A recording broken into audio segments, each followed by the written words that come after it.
সবাই করতেছে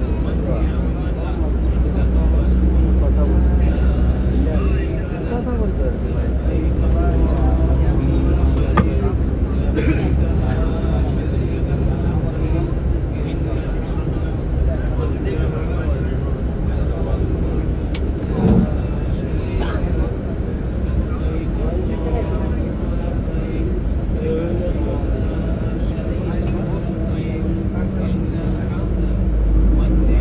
আসসালামু আলাইকুম। আসলে বিশ্বাস মহান আল্লাহ তাআলা আমাদেরকে অনেক বেশি ভালো রাখছে। আমরা যারা ইতিমধ্যে মক্কার উদ্দেশ্যে রওনা দিয়েছি, আমরা কিভাবে পবিত্র কাবা তওয়াফ করব এবং আমরা আমাদের উমরা পালন কিভাবে সম্পন্ন করব, এই সমস্ত কিছু মাসলা মাসাইল নিয়ে আমি আপনাদের সামনে আলোচনা করব। মনোযোগ সহকারে সবাই আলোচনাগুলো শুনবেন। জোরে বলি আমি মাইকের বেশি লাউড হবে, পিছনে কি শোনা যায়? আমার সাথে আগে দোয়াটা পড়ি পরে আমি সবগুলো নিয়ম বলবো। মাইক হচ্ছে ওইখানে তার ছোট, আপনি নিচ থেকে বলেন।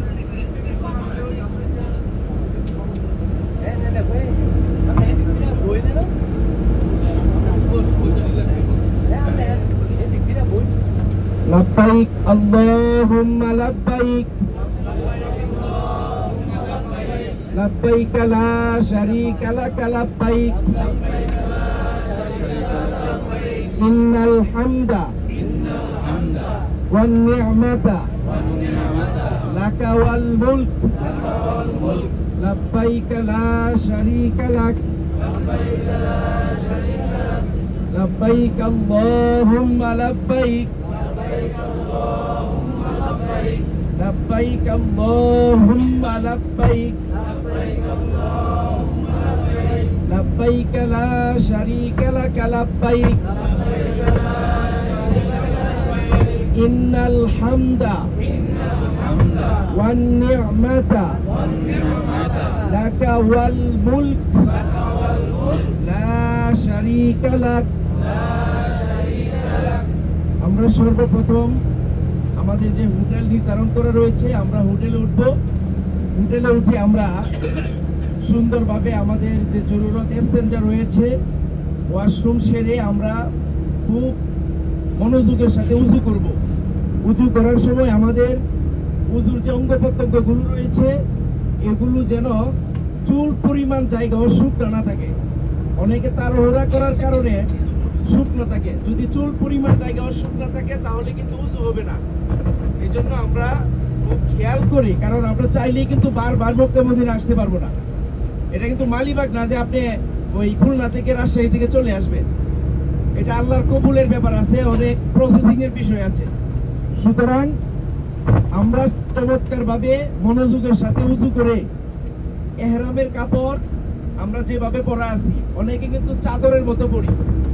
আমরা ইহরামের কাপড় হচ্ছে ডান বগলের নিচে দিয়ে বাম দিক দিয়ে উঠাবো, যেভাবে আমি পরা আছি। 2 নাম্বার হচ্ছে আমরা কাবার চত্বরে যাব।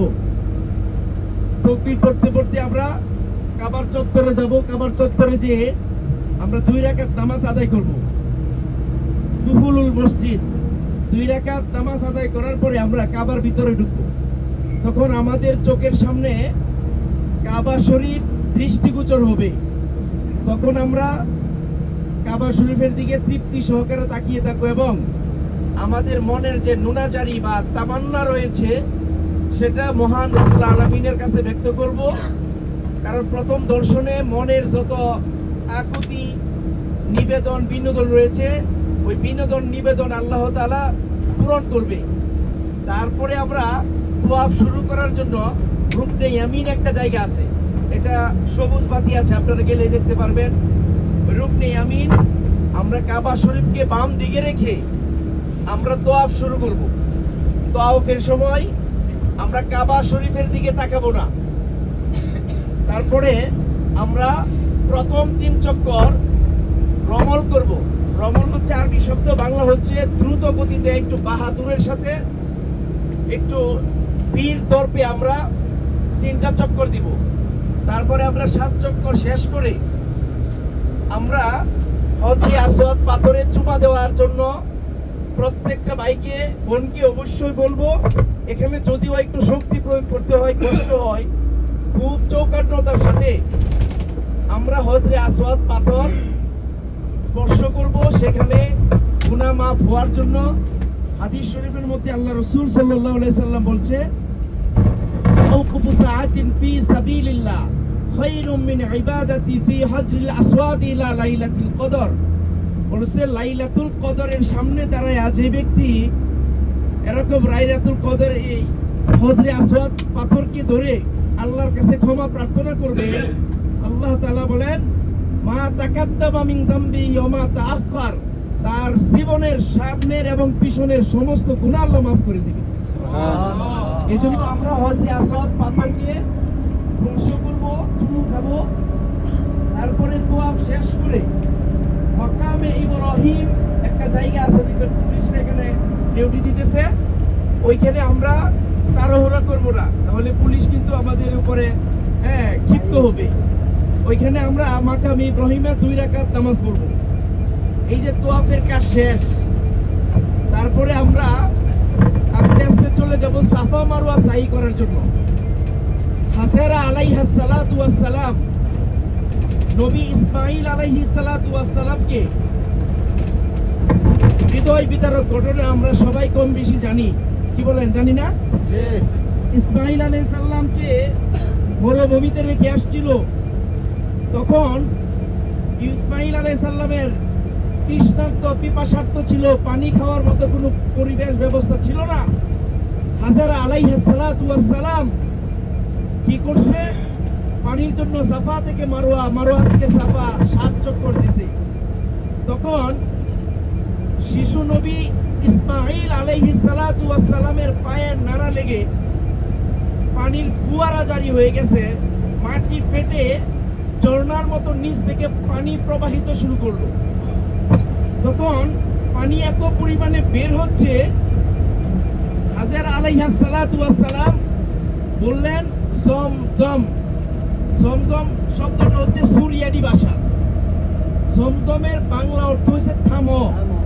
যেই পরিমাণ পানি ঝর্ণার মতন ফুয়ারা জারি হয়েছে, ওই পানিকে থামার জন্য বলছে, পরে পানি থেমে গেছে। আল্লাহ সুবহানাহু ওয়া তাআলা বলেন, হে আমার নবী ইব্রাহিম, হে জাতি মুসলমান, কিয়ামত পর্যন্ত হাজেরা আলাইহিস সালাম, নবী ইব্রাহিম, শিশু ইসমাঈল যে পরীক্ষায় পাস করেছে, কিয়ামত পর্যন্ত পৃথিবীর সমস্ত মানুষের জন্য আমি একটা কুদরত জারি করে দিলাম। সেই কুদরতটা হলো এরকম, জমজমের যে কুয়া রয়েছে, ওই কুয়া থেকে কিয়ামত পর্যন্ত বরকতের পানি জারি হতেই থাকবে। হাদিস শরীফের মধ্যে আসছে, আমরা সবাই অবগত আছি, মৃত্যুর পরে একটা জায়গা আছে, মানুষ যখন হাসরের মাঠে কঠিন পরিস্থিতির মধ্যে থাকবে, পেরেশানির মধ্যে থাকবে, হাসরের ময়দানে যেই একটা জায়গার পানি 1 গ্লাস খাইলে সমস্ত পিপাসা নিবারণ হয়ে যাবে, মৌতের পরে সেই 1 গ্লাস পানি যেই জায়গা থেকে খাবে, কেউ কি বলতে পারবেন ওই জায়গাটা বা ওই পানিটার নাম কি? হাউজে কাউসার। আমরা পড়ছি ইন্না আতাইনা কাল কাউসার ফাসাল্লি লিরাব্বিকা ওয়ানহার ইন্না শানিআকা হুয়াল আবতার। হাউজে কাউসার হচ্ছে 1 গ্লাস পানি যে ব্যক্তি খাবে, দুনিয়ার ওই কঠিন ময়দানে হাসরের মাঠে সমস্ত পেরেশানি দূর হয়ে যাবে। ওই হাউজে কাউসার আর হচ্ছে জমজমের যে কুয়া আছে, হাদিসের মধ্যে আসছে জমজমের কুয়ার কানেকশন হচ্ছে হাউজে কাউসারের সাথে। তাহলে ওই জমজমের হাজেরা আলাইহিস সালাম যে 7 চক্কর দিছে, পৃথিবীর সমস্ত মুসলমানের উপরে যারা উমরা এবং বড় হজ করতে আসবে, সমস্ত মুসলমানের জন্য সাফা মারওয়া সাই করা আল্লাহ তাআলা ওয়াজিব করে দিয়েছে। সাফা মারওয়া সাই করা কিন্তু ওয়াজিব, আর ওয়াজিব তরফ করলে কিন্তু কবিরা গুনাহ হয়। একটা কবিরা গুনার জন্য 7000 বছর জাহান্নামের আগুনে জ্বলতে হয়। দুনিয়ার আগুন থেকে জাহান্নামের আগুনের পাওয়ার কত? আল্লাহ তাআলা কোরআনের মধ্যে বলেন, কুল্লামা নাদিজাত জুলুদুহুম বাদদালনাহুম জুলুদান গায়রাহা ইয়াসুকুল আযাব। হাউজে কাউসারের পানি শোনা যায় না? হাউজে কাউসারের মৃত্যুর পরে যে জাহান্নামে আমাদেরকে নিক্ষিপ্ত করা হবে, ওই আগুনের মধ্যে যখন নিক্ষিপ্ত করা হবে জাহান্নামীকে, তখন সমস্ত হাড্ডি মাংস গলে এরকম ছাই হয়ে যাবে। এরকম ভাবে ওই হাউজে কাউসারের পানি যখন সে খাবে, সে হাসরের মাটির যে পেরেশানি ছিল, গ্রামের মধ্যে হাবুডুবু খাইছিল, ওই পেরেশানি দূর হয়ে যাবে। সুতরাং আমি সকলকে বিনীতভাবে বলবো, আমরা তো বাংলাদেশে যখন থাকি, ব্যবসা বাণিজ্য সংসার চাকরি নিয়ে ব্যস্ত থাকি, বিভিন্ন কারণে আমরা হয়তো ইবাদত ওইভাবে করতে পারি না। যেহেতু আল্লাহ তাআলা আমাদেরকে তৌফিক দান করছে, কবুল করছে, আল্লাহর সান্নিধ্যে আমাদেরকে নিয়ে আসছে, আমরা দুনিয়া থেকে যতটুকু সম্ভব ডিসকানেক্ট হয়ে আমরা আল্লাহর ইবাদতে মগ্ন থাকবো, রাসূলের সুন্নাত অনুযায়ী আমরা ইবাদতের লিপ্ত থাকবো। আল্লাহ সুবহানাহু ওয়া তাআলা আমাদের সবাইকে যেভাবে পবিত্র উমরা পালন করলে আল্লাহ রাজি এবং খুশি হন, রাসূলের তরিকা অনুযায়ী আমাদের উমরা সম্পূর্ণ করে আল্লাহর সন্তুষ্ট নিয়ে যেন আমরা আবার দেশে নিষ্পাপ নবাগত শিশুর মতো পাপ মুক্ত গুনাহ মুক্ত বান্দা হিসেবে যেন আমরা আবারও দেশে ফিরে যেতে পারি। আমরা এরকম ভাবে ইবাদত করব। আল্লাহ তাআলা আমাদের সবাইকে তৌফিক দান করুক। ওয়া আখির দাওয়ানা আনিল হামদুলিল্লাহি রাব্বিল আলামিন। আমরা এখন দোয়া করতে থাকি। দুনিয়াবি কথা যতক্ষণ উমরা সম্পূর্ণ না হইছে, দুনিয়াবি কথাবার্তা বলা হারাম, নিষেধ। এজন্য আমরা নিজেরা দোয়া করতে থাকি, মানে একে অপরের ব্যবসা বা অন্য কোনো আলোচনা না করে উমরা শেষ হওয়া পর্যন্ত আমলে থাকি। আল্লাহ তাআলা আমাদেরকে তৌফিক দান করুন। সবাইকে ধন্যবাদ। আসসালামু আলাইকুম।